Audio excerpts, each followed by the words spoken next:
जी बिल्कुल, शुक्रिया संजय शर्मा हमारे संग जुड़ने के लिए। आगे बढ़ते हैं हम कुछ और। इस वक्त बड़ी खबर आ रही है। Canada's finance ministry has released a report that has raised serious questions about the country's approach to terror financing. The report admits to major gaps in the system, loopholes that allow extremist networks to move money with relative ease. It warns that charities, informal money transfers, and even legitimate businesses can be exploited to fund terror activity.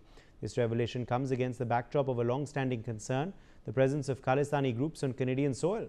For years, India has accused Ottawa of giving space, political, financial, and ideological, to such outfits. New Delhi has consistently flagged how these groups raise funds, spread propaganda, and even attempt to intimidate Indian diplomats.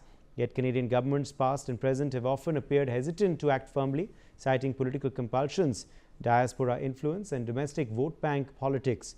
India has also linked these groups to violent acts and plots beyond Canadian borders, making it not just a bilateral concern but a global security challenge. With the Finance Ministry's own report now confirming vulnerabilities in terror financing, the question then is Canada looking away from extremist funding flows, or is it unable to control it?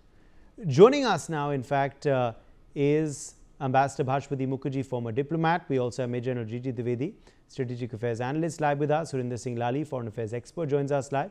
Pathikrit Payan, Foreign Affairs Expert, is also with us on the broadcast. Let me make a start with you first, Ambassador Mukherjee. What do you make of Canada finally acknowledging what India has been telling them all along, and what others have as well, that Khalistani extremists are existing on their soil and there is funding as well happening for them, which is going unchecked?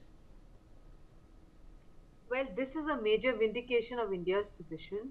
In fact, it was the repeated articulation of this position which was repeatedly denied by Trudeau, who went to to every possible length that you can think of to harass India, to deny India justice on this matter, going after our High Commissioner, who we finally recalled him, and our Consul General, both in Toronto and in Vancouver. This is a vindication, and it raises very troubling questions that how can a vibrant multi-party democracy like Canada allow extremist funding on its soil and allow extremist funding to determine the results of its election process.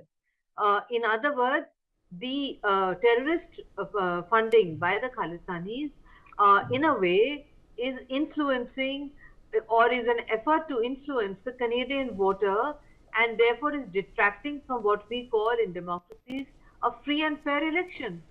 This is absolutely a revelation, and I'm sure it's going to have a huge impact across Canada.